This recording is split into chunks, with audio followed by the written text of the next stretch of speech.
Hello guys, welcome to CladMax. My name is Saurav and today we are going to do a brief orientation session on the English RC or the reading comprehension section of your CLAT examination. In this particular session, we are going to discuss the syllabus, the best sources, what kind of questions has been asked by the CLAT in previous year papers, and I will also discuss the strategy to crack this particular section. I have named this video as easy marks या trap. Sometimes they are very easy marks. जो बच्चे literature वगैरह पढ़ते हैं या novels वगैरह से अक्विंटेड होते हैं उनके लिए इसको क्रैक डाउन करना बहुत ज्यादा इजी हो जाता है because certain passages are being asked from literature. और कुछ बच्चे ऐसे होते हैं जिनको लिटरेचर से इतना रिश्ता नाता नहीं रहा हुआ होता या जिनको लिटरेचर का इतना आइडिया नहीं होता है, ठीक है। तो उन बच्चों के लिए कई बार ट्रैप भी बन जाता है, मतलब उनके नंबर्स जो है वो थोड़ा बहुत किल कर देता है या फिर ऐसे हो जाता है कि उनका टाइम इतना ज्यादा कंज्यूम कर लेता है कि उनके पास बाकी सेक्शंस को करने का या फिर इंग्लिश को ही अटेम्प्ट करने का टाइम नहीं बचता है। जनरली 2025 तक ये जो सेक्शन है वो क्लैट के सबसे शुरुआती सेक्शन के अंदर हुआ करता था, सबसे पहले इंग्लिश को ही पूछा जाता था क्लैट के अंदर। But this year in 2026 CLAT consortium decided to reshuffle the sections in all the sets. तो जो 4 सेट्स आए थे ना क्लैट के अंदर, उनके अंदर ये शफल्ड था, ठीक है। मतलब सेक्शन 1 किसी बच्चे के लिए इंग्लिश आ रहा है, किसी के लिए मैथ्स आ रहा है, किसी के लिए लीगल आ रहा है, इस तरीके से शफलिंग इन्होंने कर दी थी। बाकी इससे पहले ये हमेशा सेक्शन ए या फिर सेक्शन 1 ही क्लैट एग्जामिनेशन का हुआ करता था। This session is being presented by me. My name is Saurabh Raj Biwal. I am a graduate of national university Jodhpur and a lawyer by training. Now moving forward with this particular orientation, इसके अंदर हम ये discuss करेंगे कि ये इजी मार्क्स देके जाता है या ट्रैप है। और मैंने एक और बैच यहाँ पे लगाया, दैट इज हाई स्कोरिंग और अ रिस्की सब्जेक्ट, ठीक है। तो starting with the introduction to this particular thing. तो इंट्रोडक्शन के अंदर आप देखिए कि it is part of one of the reading sections, ठीक है। इस पेपर के अंदर क्लैट के अंदर 3 रीडिंग सेक्शन आते हैं जिनको मैंने बिग 3 कहा है, अपनी लैंग्वेज के अंदर बिग 3 कहा है। मतलब 80 मार्क्स के ये 3 सेक्शन आते हैं और ये पूरे के पूरे आपके रीडिंग कॉम्प्रिहेंशन स्किल्स के ऊपर बेस्ड होता है, ठीक है। तो इन CLAT English is not grammar based, it is pure reading comprehension. मतलब इसके अंदर सिंपल जो इंग्लिश आरसी है जो आप बचपन से करते हुए आ रहे हो, मेरे ख्याल से 3rd 4th 5th क्लास से ही आप इनको करते हुए आ रहे हो। आपने 10th बोर्ड के अंदर भी ये किया होगा या फिर जो बच्चे 12th पास कर चुके हैं उन्होंने भी अपने बोर्ड एग्जामिनेशन के अंदर इसको सॉल्व किया होगा, ठीक है। तो यहां पे देखो it is part of big 3 reading sections. इसके अंदर एक तो इंग्लिश आ जाता है आरसी, ठीक है, it is of 24 marks. Legal reasoning जो है वो 32 मार्क्स का आता है और लॉजिकल या क्रिटिकल रीजनिंग जो है वो 24 मार्क्स का आता है। इन तीनों को अगर हम क्लब टुगेदर करें तो ये 80 मार्क्स बन जाते हैं आउट ऑफ 120, ठीक है। ये जो सेक्शंस है इनके अंदर मार्क्स स्कोर करना बहुत ज्यादा आसान होता है, बट आपकी रीडिंग कैपेबिलिटीज और आपकी रीडिंग स्पीड यहाँ पे बहुत ज्यादा टेस्ट करी जाती है। और इन 80 मार्क्स के अंदर अच्छे मार्क्स लाना बहुत ज्यादा जरूरी है। वैसे मैं ये नहीं कह रहा कि डीआई और जीके जो है उनको आप इग्नोर कर दो, लेकिन ये जो है ये कहीं ना कहीं आपको फाउंडेशन बना के दे देते हैं क्लैट के अंदर रैंक निकालने का, ठीक है। जैसे अगर मान लो कि इन सेक्शंस के अंदर अगर आप 4-4 गलतियां ही करके आ रहे हो, सिर्फ 4-4 सवाल आप गलत करके आ रहे हो, मतलब आप 5-5 नंबर लूज कर रहे हो, you are losing 5 marks in each section. तो यहां पे अगर 15 नंबर काट भी दिए जाए तो you are very near to 65, ठीक है। 65 अगर आपने इसके अंदर स्कोर कर लिए देन आपका सिलेक्शन होना बहुत ज्यादा आसान हो जाता है अगर मैथ्स और जीके थोड़ी सी भी ढंग से आपने कर दी तो, ठीक है। कोई कट ऑफ जनरली 90-95 के आसपास सोर करती है अच्छी रैंक के लिए। टॉप 1000 रैंक के लिए 90-95 के आसपास नंबर आपको बनाने पड़ते हैं। तो ये वाले सेक्शंस बहुत ज्यादा इंपॉर्टेंट है। और इस एग्जामिनेशन के अंदर जहां 90-95 के आसपास कट ऑफ जा रही है लगातार पिछले 3 साल से, ऐसे एग्जाम के अंदर कोई भी सेक्शन को इग्नोर करना बहुत बड़ी गलती हो सकता है। कई बच्चे मैथ को इग्नोर कर देते हैं, कई बच्चे रीजनिंग को इग्नोर कर देते हैं, कुछ बच्चे ऐसे सोचते हैं कि मेरे को तो लिटरेचर नहीं आता तो मैं इंग्लिश नहीं कर सकता। ये एक बहुत बड़ी गलती साबित हो सकता है। आपको सारे सेक्शन प्रॉपर्ली अटेम्प्ट करने पड़ेंगे तभी आप सिलेक्शन के नजदीक पहुंच सकते हो, ठीक है। इसके बाद में देखिए this means your selection depends primarily on reading ability and comprehension skills. तो रीडिंग एबिलिटी और जो कॉम्प्रिहेंशन स्किल्स है वो ना सिर्फ इंग्लिश के अंदर काम आती है, वो लीगल के अंदर भी काम आती है, लॉजिकल के अंदर भी काम आती है, ठीक है। लीगल के अंदर आपको थोड़े बहुत लॉस पढ़ने पड़ते हैं जैसे कॉन्स्टिट्यूशन ऑफ इंडिया, टॉर्ट्स, उसके अलावा इंडियन कॉन्ट्रैक्ट एक्ट, ये सारी चीजें आपको पढ़नी पड़ती है। कुछ मिसलेनियस लॉस भी आपको आजकल पढ़ने पड़ते हैं। बट इंग्लिश और लॉजिकल रीजनिंग का ऐसा कोई कोर्स नहीं है, they are mainly dependent on your your reading ability, मतलब कितना फास्ट आप रीड कर सकते हो और कितना फास्ट आप उस इंफॉर्मेशन को कॉम्प्रिहेंड कर सकते हो, मतलब एक तरीके से उस इंफॉर्मेशन को कितनी जल्दी समझ के अपना डिडक्शन निकाल सकते हो, ठीक है। It is not a exam of knowledge, CLAT जो है नॉलेज का एग्जाम नहीं है, ये रीडिंग या फिर एप्टीट्यूड का टेस्ट ज्यादा है, ठीक है। This is about the introduction to this particular section. Now moving forward, what is CLAT English actually, CLAT के अंदर इंग्लिश जो है वो है क्या। तो entire English section consist of passage based reading comprehension only. तो पूरा का पूरा जो इंग्लिश वाला सेक्शन है इसके अंदर पैसेज बेस्ड रीडिंग कॉम्प्रिहेंशन ही आ रहा है सिंस 2020 के अंदर, जब से नए पैटर्न ऑफ क्लैट के अंदर शिफ्ट किया गया था तब से इसके अंदर सिर्फ रीडिंग कॉम्प्रिहेंशन ही पूछा जा रहा है। No question on grammar rules, कोई भी आपसे ये नहीं पूछेगा कि सेंटेंस के अंदर प्रीपोजिशन बताओ या फिर एडवर्ब बताओ या एडजेक्टिव बताओ, इस तरीके के क्वेश्चन बिल्कुल नहीं आते हैं। फिल इन द ब्लैंक्स आपसे नहीं पूछे जाते हैं। एरर डिटेक्शन जो जनरली पुराने क्लैट के अंदर हुआ करता था या फिर सीयूईटी के अंदर भी ये होता है और बैंकिंग एग्जामिनेशन एसएससी वगैरह के अंदर ये चीजें पूछी जाती है, बट क्लैट के अंदर इस तरीके का कोई सिनेरियो नहीं है। आपको बस सारे के सारे रीडिंग कॉम्प्रिहेंशंस को अच्छे से पढ़ना है, उनको समझना है और उसके बाद में लगभग 5 या 6 क्वेश्चन आते हैं, ठीक है। 5 to 6 क्वेश्चंस आर देयर और 4 से 5 पैसेजेस आते हैं। अगर इन पैसेजेस को आपने ढंग से समझ लिया तो आप इनको आराम से इंटरप्रेट करके अपना आंसर निकाल सकते हो, ठीक है। मेन फोकस किसके ऊपर रहना चाहिए, एक तो understanding of the passage and the interpretation. If you can read well you can score well. अगर अच्छे से आपने रीड किया, अच्छे से आपने इंटरप्रेट किया तो आप इसके अंदर अच्छे मार्क्स ला सकते हो। अगर मान लो 2-3 सवाल ही गलत किए, that means you are getting very good number of marks out of this subject, ठीक है। इसके अंदर अलग अलग तरीके के पैसेजेस पूछे जाते हैं, जैसे मैं आपको बताऊंगा कि कुछ पैसेज फिलोसॉफी से आ जाते हैं, कुछ पैसेज हिस्ट्री से आ जाते हैं, कुछ जियोपॉलिटिक्स से आ जाते हैं। उसके अलावा ह्यूमन बिहेवियर से काफी सारे पैसेजेस इसके अंदर देखे गए, ह्यूमन बिहेवियर या साइकोलॉजी जो है वो वाले पैसेजेस भी इसके अंदर देखे गए हैं। तो lot many type of passages are there. तो अलग अलग तरीके की चीजें आपको टेस्ट करता है, काफी मजेदार सब्जेक्ट है और लर्निंग प्रोसेस भी है, मतलब आपको नई नई चीजों के बारे में इसमें सीखने को भी मिलता है, ठीक है। Now moving forward with the next slide that is regarding passage length and structure. तो पैसेज लेंथ की अगर हम बात करें तो वही सेम है जो पीवाईक्यूज का एनालिसिस है उसके हिसाब से 3.5 मतलब 300 से लेके 400 वर्ड्स तक के पैसेजेस आते हैं। कई बार ऐसा हुआ है, कुछ बार 1-2 बार ऐसा हुआ है कि कुछ पैसेजेस की जो लेंथ है वो 450 वर्ड्स तक भी गई है। स्ट्रक्चर क्या होता है, यूजुअली 4-5 पैराग्राफ्स आते हैं इसके अंदर, शॉर्ट ब्लॉक्स नहीं आते, मतलब सेंटेंसेस नहीं आते, 4-5 पैराग्राफ्स आते हैं। उसके अंदर ऑथर की टोन है उसको थोड़ा पकड़ना पड़ता है। ऐसे कई बार क्या होता है कि ऑथर कोई चीज को क्रिटिसाइज कर रहा होता है, कई बार किसी चीज की तारीफ कर रहा होता है, कई बार ऑथर किसी चीज के ऊपर न्यूट्रल रहता है, तो उसको आपको पकड़ते हुए चलना पड़ता है। और ये 4 पैराग्राफ के अंदर या 5 पैराग्राफ के अंदर जनरली एक शफलिंग चल रही होती है, समझ रहे हो, are you getting my point. इस तरीके की शफलिंग यहाँ पे चल रही होती है जो आपको थोड़ी बहुत समझनी पड़ती है, इंटरप्रेट करना पड़ता है, मतलब जो पूरा पैसेज है उसका डिडक्शन आपके फिंगर टिप्स के ऊपर आ जाना चाहिए कि एग्जैक्टली ऑथर ये बातें कर रहा था, ठीक है।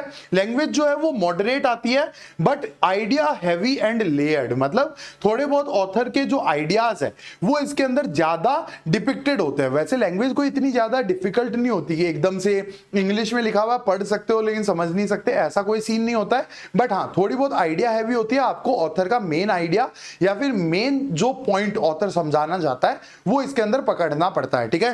की डिफिकल्टी क्या है, वोकैबुलरी इसके अंदर की डिफिकल्टी नहीं है। कई बच्चे इंग्लिश को सिर्फ वोकैब समझ लेते हैं, वो ये नहीं है, बिकॉज एंटोनिम सिनोनिम से रिलेटेड जो क्वेश्चन है वो आज से 2-3 साल पहले आया करते थे, लेकिन 24, 25, 26 के अंदर मैंने इस तरीके के क्वेश्चन ज्यादा नहीं देखे, और अगर आते भी है तो कहीं ना कहीं आप सेंटेंस को पढ़ के उनका आंसर निकाल सकते हो, ठीक है। तो की डिफिकल्टी है वो वोकैब नहीं है, it is regarding understanding depth of the ideas given by the author, ठीक है। So this is the passage length and structure of the English language. Now moving forward with the next thing, types of passages asked. पुराने पिछले 2-3 साल के PYQs के अंदर किस किस तरीके के पैसेज इन्होंने पूछे थे। अब जैसे लिटरेचर बेस्ड पैसेज, अब जैसे ऑरवेल राइटिंग मोटिव्स, यहाँ पे एक चीज लिखी हुई है जिसके अंदर एक एनिमल फार्म नाम का नॉवल है, ठीक है। एनिमल फार्म जो नॉवल है वो बेसिकली बेस्ड तो एनिमल्स पे था, लेकिन उसके पीछे का जो कोर आइडिया था वो पॉलिटिक्स था, वो कहीं ना कहीं पॉलिटिक्स की अलग अलग आइडियोलॉजी को डिपिक्ट कर रहा था, ठीक है। तो लिटरेचर बेस्ड भी आ जाते हैं। अब लिटरेचर की कई बच्चों को आदत होती है, कई बच्चे नॉवेल्स वगैरह पढ़ते हैं तो उनको लिटरेचर आराम से समझ में आ जाता है, लेकिन काफी लोगों को लिटरेचर से इतना ज्यादा अटैचमेंट नहीं होता है, तो उनके लिए इनको डिकोड करना थोड़ा सा मुश्किल हो जाता है, ठीक है। बट अगर सिंक इन किया जाए और लगातार प्रैक्टिस करी जाए तो इसको पढ़ पाना या फिर इसको को डिकोड कर पाना कोई मुश्किल नहीं, और जनरली जो लिटरेचर बेस्ड पैसेज आते हैं ना गाइस, वो ज्यादा इजी होता है as compare to the philosophical और फिक्शनल पैसेजेस, ठीक है। Now moving forward, philosophical Vivekananda on education, ठीक है, उनकी क्या फिलोसॉफी थी, इस तरीके के सवाल पूछे गए। फिक्शनल पैसेजेस भी पूछ लिए जाते हैं। और उसके बाद में 2024 के अंदर कंटेम्पररी लिटरेचर एनालिसिस, इसके अंदर ये है कि बेसिकली एक ऐसा पैसेज आ गया था जिसके अंदर कैरेक्टर और कैरेक्टर के पीछे की जो सेटिंग है, मतलब जो डिपिक्शन दिखाया जाता है, जैसे there was a movie named Padmaavat, ठीक है। पद्मावत मूवी के अंदर जो हीरो का रोल किया था वो शाहिद कपूर ने किया था, और उनका जो महल डिपिक्ट किया गया वो इस तरीके से डिपिक्ट किया गया कि it was like very charismatic, ठीक है, बहुत ज्यादा लाइटिंग वगैरह ये सारा का सारा, तो it was portraying a positive character, he was the hero of that particular movie. वहीं पे रणवीर सिंह जो है, he played the role of Alauddin Khilji who was a villain, ठीक है। तो अलाउद्दीन खिलजी के महल को या फिर उनके पैलेस को जब भी डिपिक्ट किया जाता था तो इट वाज बेसिकली डार्क, ठीक है, इस तरीके का सिनेरियो रहता था, तो ऐसे वो विलन टाइप वाइब्स आती थी। तो कई बार जो कैरेक्टर के पीछे की सेटिंग है वो कैरेक्टर को पूरी तरीके से डिपिक्ट कर देती है, ठीक है। तो इस तरीके के पैसेजेस भी इन्होंने पूछे। उसके अलावा सोशल लीगल पैसेजेस भी आ जाते हैं रिगार्डिंग जस्टिस सिस्टम, इनइक्वालिटी, इस तरीके के पैसेज इन्होंने पूछे हैं।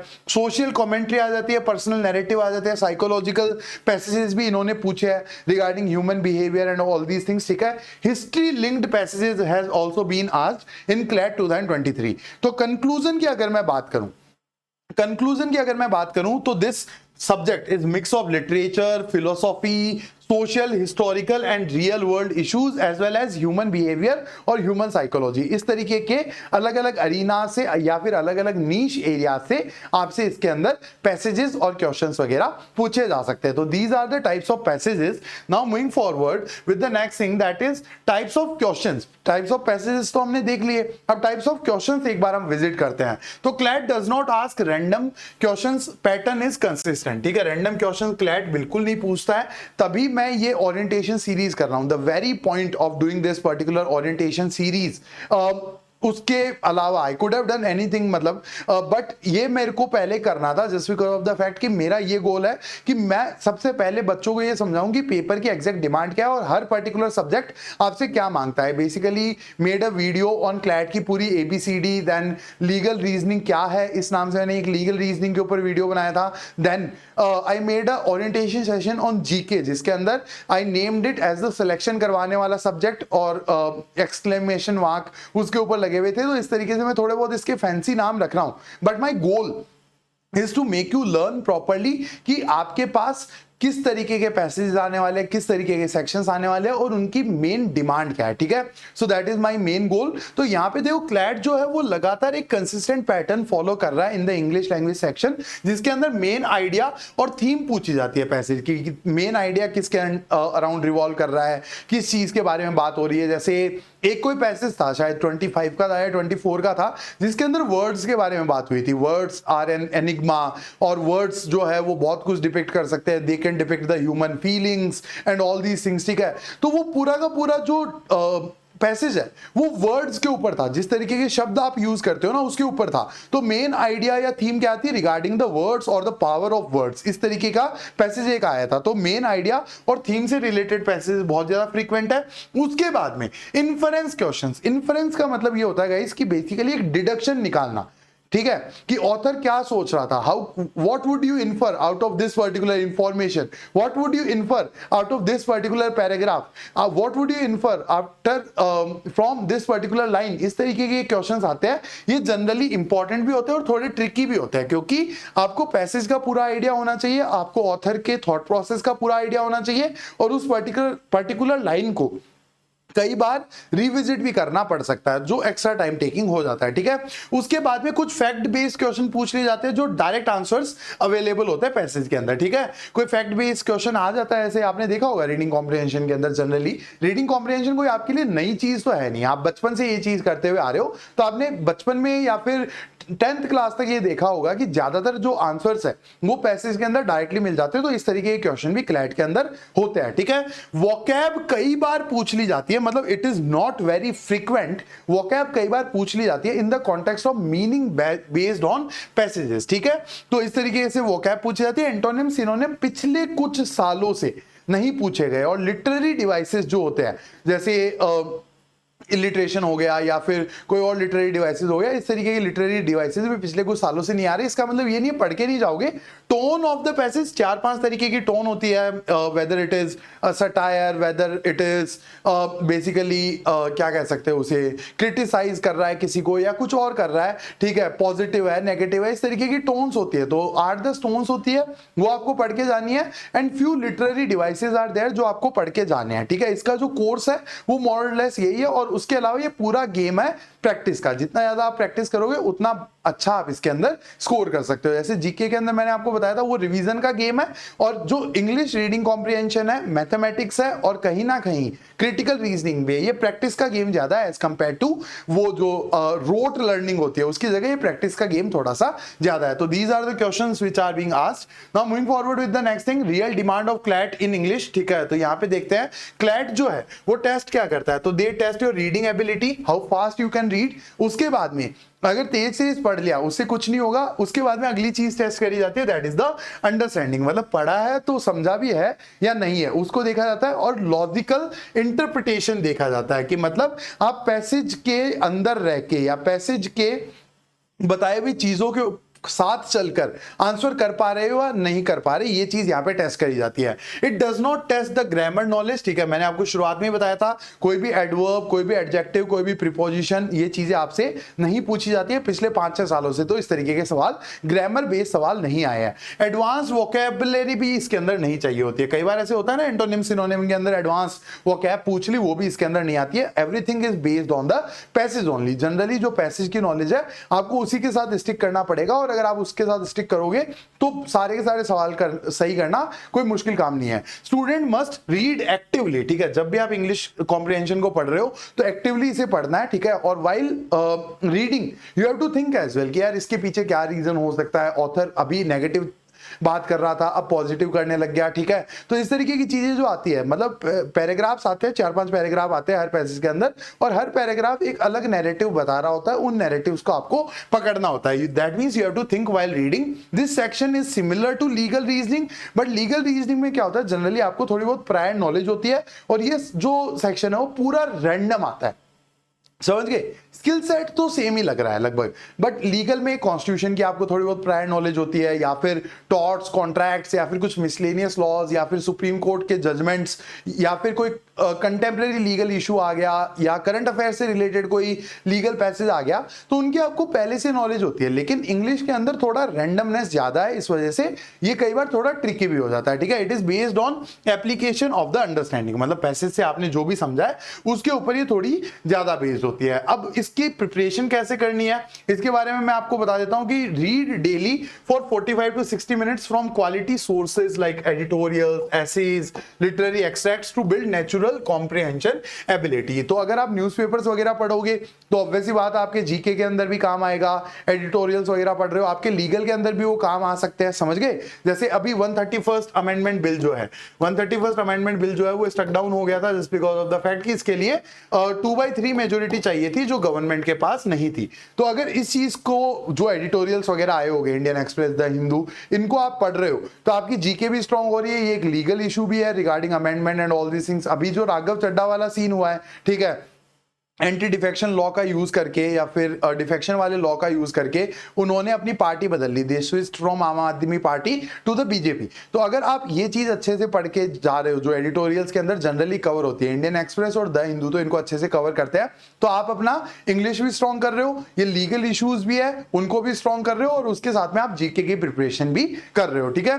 प्रैक्टिस आपको करनी पड़ेगी 2 से 3 पैसेजेस की डेली। अगर आप ये करो तो बहुत ज्यादा फ्रूटफुल रहने वाला आपके लिए। Focusing first on accuracy and understanding, not speed. शुरुआत के अंदर स्पीड के ऊपर काम ना करके अपनी एक्यूरेसी के ऊपर काम करो और अंडरस्टैंडिंग के ऊपर आप काम करो, ठीक है। 2-3 पैसेज रोज प्रैक्टिस करना स्टार्ट कर दो। By the end of your preparation, by the time you reach the CLAT examination, you will be on a very good place in this particular section, ठीक है। While reading a passage consciously identify the main idea, authors, tone and the key arguments, ठीक है। जब भी कोई passage पढ़ रहे हो तो इन 3 चीजों को कॉन्शियसली आइडेंटिफाई करने की कोशिश करो। एक तो मेन आइडिया क्या है पैसेज का, किस चीज के अराउंड पैसेज पूरा का पूरा रिवॉल्व कर रहा है, उसके बाद में अगली जो चीज है, ऑथर की टोन क्या है वो आपको आइडेंटिफाई करनी है, and the key arguments given by the passage supporting those ideas. समझ गए? सो ये सारी चीजें आपको देखनी है। After solving the questions you have to analyse. CLAT जो है वो एनालिसिस का गेम है guys, and it is a real story. मैं आपको लिटरली बता रहा हूं कि एनालाइज करना पड़ता है। कई बच्चे इग्नोर कर देते हैं कि मॉक दे के आ गए, थक गए, अब छोड़ देते हैं। ऐसा नहीं है, एनालाइज करना पड़ता है। आप अगर अपनी गलतियों को एनालाइज करोगे तो आपको बहुत ज्यादा मदद देगा। एक मॉक दे के आना और उस मॉक को प्रॉपर्ली रेस्ट वगैरह करके अच्छे से एनालाइज कर लेना, आंसर की को अच्छे से देख लेना, आपको बहुत ज्यादा मदद करता है। ठीक है, वाई और आंसर इज करेक्ट और इनकरेक्ट ये चीज आपको देखनी पड़ती है,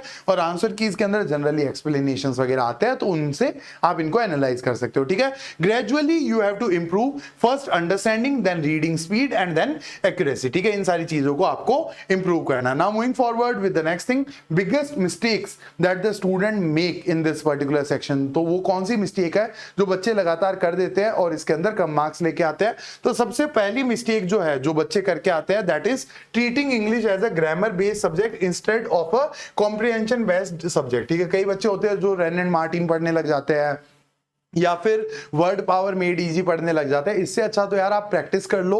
ठीक है, लगातार 3 4 5 पैसेज या 2 3 पैसेज पर डे की प्रैक्टिस कर लो, रेगुलर रहो उसके ऊपर, और क्वालिटी सोर्सेज से, मतलब अच्छे सोर्सेज के साथ। जैसे एक कोर्टरूम जीनियस नाम की बुक है, that is a very good book. I read a book which is an autobiography of a tennis player named Novak Djokovic. Novak Djokovic की ऑटोबायोग्राफी है सर्व टू विन नाम से। It was an incredible book. तो इस तरीके की कुछ, मतलब मैं ये नहीं कह रहा कि ये पढ़नी है। कोर्टरूम जीनियस तो लॉ के प्रोफेशन के हिसाब से और रीडिंग स्पीड को बढ़ाने के हिसाब से बहुत अच्छी किताब है। नानी पालकीवाला नाम से एक एडवोकेट थे, उनकी ये ऑटोबायोग्राफी है जो सोली एस सोराबजी नाम के एक वकील ने लिखी है, जो इंडिया के सबसे बड़े वकीलों में से एक है। ठीक है, तो ये कुछ किताबें हैं, तो क्वालिटी सोर्सेज हो गए, बुक्स हो गए, एडिटोरियल्स हो गए, इनको ज्यादा प्रैक्टिस करो rather than these rain and Martin और वर्ड पावर मेड इजी। ये बिल्कुल भी आपको नहीं हेल्प आउट करने वाले, क्योंकि ये ग्रामर बेस्ड एग्जाम नहीं है, it is a comprehension based exam. यहाँ पे स्किल सेट और जो प्रैक्टिस है वो ज्यादा काम आती है as compare to your grammatical knowledge and all this things. ठीक है,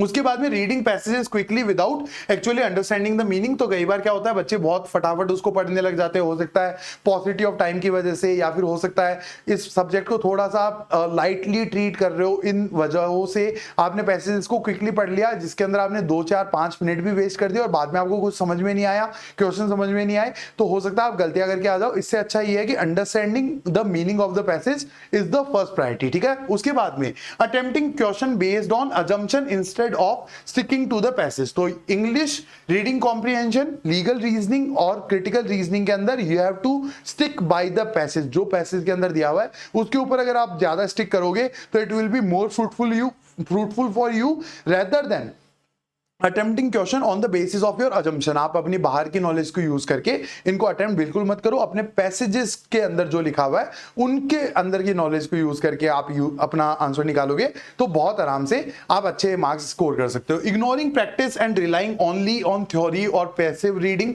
कई बार बच्चे क्या होते हैं, थ्योरी पे ज्यादा रिलाई कर जाते हैं, प्रैक्टिस ज्यादा नहीं करते, वो भी एक डील ब्रेकर ही है कहीं ना कहीं। उसके बाद में not analysing the mistakes after solving the questions leading to repeated errors. कई बार क्या होता है, कोई ऐसे एरर्स होते हैं जो आप बहुत आराम से कर्टेल कर सकते हो, इंप्रूव कर सकते हो अगर आप एनालाइज करो तो। मतलब कोई ऐसी चीज है जो आप लगातार गलत करते जा रहे हो और आपने एनालाइज ही नहीं किया तो आप कभी उसे आइडेंटिफाई नहीं कर पाए। ठीक है, तो ये चीज अगर आप एनालाइज कर लोगे तो बहुत आराम से आपके सामने आ जाएगी और आप उन गलतियों को वापस ना कमिट करो, ये मेक श्योर कर सकते हो। ठीक है, गोल्डन रूल की अगर हम बात करें तो every answer must come strictly from the passage not from your own knowledge. ठीक है, आपकी जो आउटसाइड नॉलेज है उससे आंसर ना आके पैसेज से स्टिक आंसर आप अगर टिक करोगे तो you will gain more marks as compared to sticking to your prior knowledge. ठीक है, so these are the biggest mistakes which the students makes. ठीक है, so this is all about this particular session or a small or a brief orientation session on English language. पूरा जो main goal है that is regarding understanding the passage practice, ठीक है, और उसके बाद में एक्यूरेसी को बढ़ाने का बेस्ट सोर्सेज जो है रीड क्वालिटी बुक्स, ठीक है, 2-3 किताबें मैंने आपको इस सेशन के अंदर सजेस्ट किया है। उसके अलावा you can read editorials and other things जो आपको लीगल में भी हेल्प करेंगे और जीके के अंदर भी हेल्प करेंगे, ठीक है। This is all from my side for this particular session. Now I will meet you with the next session of critical reasoning and then data interpretation, और उसके बाद में I will do a mock test के अंदर marks कैसे लाने हैं या फिर कैसे इंक्रीज करने, इनका एक प्रैक्टिकल एनालिसिस वाले सिनेरियो वाला सेशन एज वेल, ठीक है। See you with the next one guys, thanks a lot for attending this.